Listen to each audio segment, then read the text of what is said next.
Il y a beaucoup de gens qui se trompent dans notre métier sur quel est l'enjeu de l'identité sonore et qui se disent c'est essentiellement de l'attribution. Ça, c'est une profonde erreur. La vraie question, et c'est le cas de Mastercard, c'est comment est-ce qu'on crée de l'engagement avec le son et la musique en général. Donc ça peut être par de la musique, ça peut être par des sons très courts comme ce que vous faites notamment dans certains applicatifs et ça peut être par de la voix tout simplement.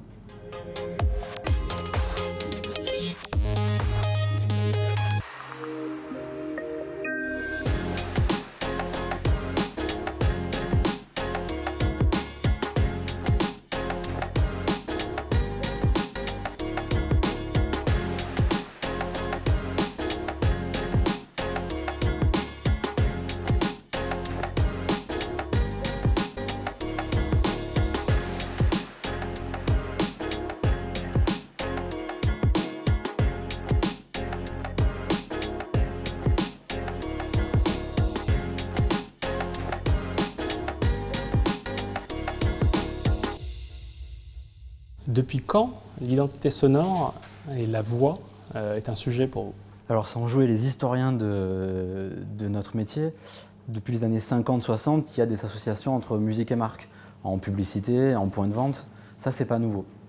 Ce qui a été nouveau avec la création de Sixième Son en 1995, c'est le terme d'identité sonore, qui est vraiment la définition d'un univers musical, d'un patrimoine musical de marque, qui vient non pas répondre à une problématique d'un support, mais qui vient au-dessus de ça, comme l'identité visuelle, qui vient répondre à qui je suis, où je vais, d'un point de vue sonore et musical, et l'adapter à tous les besoins que peut avoir une marque.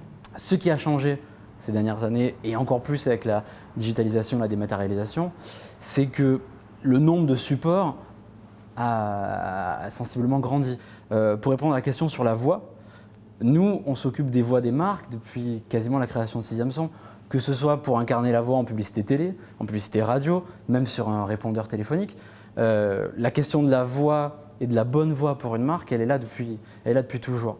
Là également, la nouveauté, elle vient dans la digitalisation de cette voix-là. Si je peux apporter un élément aussi sur dans la façon dont on a conçu, nous, toute cette architecture sonore, et je parle bien d'architecture sonore par rapport à un simple jingle, on a constaté qu'il y a une évolution très forte dans la relation qu'il peut y avoir entre une marque et ses consommateurs. Et ce qui a beaucoup évolué, c'est le fait que cette relation elle est de plus en plus immersive. Donc on propose de plus en plus une immersion dans l'univers de la marque et de plus en plus interactive. Et ces assistants vocaux contribuent justement à faire en sorte que cette relation-là, ce n'est plus juste une relation top-down où je vous dis la marque diffuse un message, mais j'inclus le consommateur dans mon univers et je lui fais vivre des expériences. Et la façon dont on a conçu cette identité sonore, au départ c'est une mélodie, Mastercard c'est une mélodie d'à peu près d'une trentaine de secondes, qui après peut se décliner sur des thématiques différentes, des univers différents, opéra, univers cinématographique ou même des univers géographiques différents, pour que justement elle réponde à ce besoin plus expérientiel. Donc c'est pas juste trois notes un peu neutres qui vont venir vous rappeler une marque, mais l'enjeu c'est que ça soit plaisant, que ça soit mémorable, que ça soit attribuable, que ça soit déclinable. Et donc tous ces éléments-là ont été conçus dans cette logique-là de se dire que demain, ça va vivre à travers les assistants vocaux qui vont faire vivre votre marque dans une expérience d'achat, dans une expérience de fourniture d'informations ou d'un service X ou Y.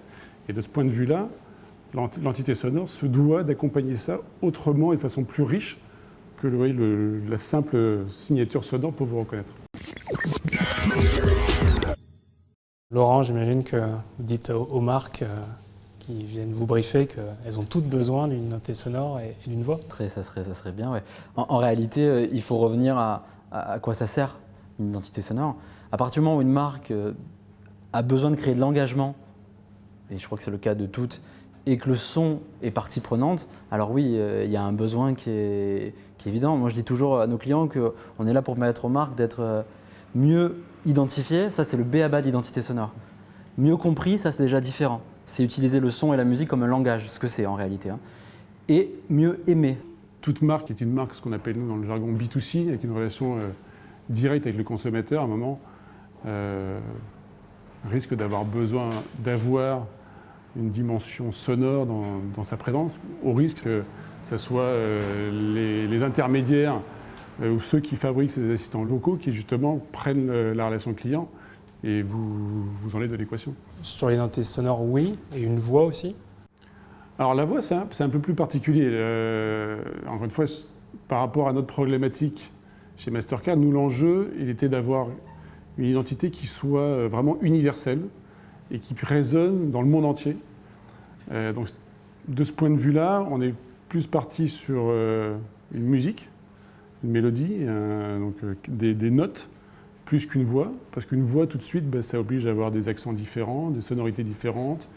Et puis surtout, on a un besoin de rapidité et d'efficacité. Donc la voix, ça implique d'avoir le temps de pouvoir s'exprimer, de raconter des choses. Encore une fois, après, ça va dépendre du type de service, je pense, que la marque propose. Mais aujourd'hui, non, je pense que la voix n'est pas forcément, en tout cas pour Mastercard, ça n'a pas été une nécessité. Est-ce que vous attendez à ce que les marques investissent plus dans leur identité sonore à terme que dans l'identité visuelle? J'aime bien ton approche parce qu'effectivement, quand on dit rééquilibrage, on peut l'imaginer de plein de manières possibles, à commencer par financier. Il n'y a pas longtemps, un grand directeur marketing qui est devenu l'un des plus grands clients de l'agence m'a dit que pour lui, le son, ça représentait au moins la moitié de l'efficacité et de l'engagement dans une communication, mais c'était peut-être 5% du budget qu'il y allouait. Je projette dans les 5 années à venir, ce sera quoi un peu l'étape d'après en termes d'identité sonore et de voix? Les usages évoluent en permanence, les comportements, les outils ou les devices qu'on utilise évoluent. Donc il va y avoir un soin tout particulier apporté à s'assurer que notre identité sonore est bien adaptée et évolue. Donc innover, continuer en permanence à innover sur ce sujet-là pour être en parfaite adéquation avec les nouveaux usages et les nouveaux outils qui vont utiliser cette voix. Un enjeu, c'est de s'assurer que dans la façon dont on l'utilise, on l'exploite, de la même façon qu'aujourd'hui le logo de la marque est reconnu, associé à Mastercard et s'intègre de façon naturelle sur l'ensemble des supports sur lesquels il vit, faire en sorte que ce soit la même chose pour l'identité sonore et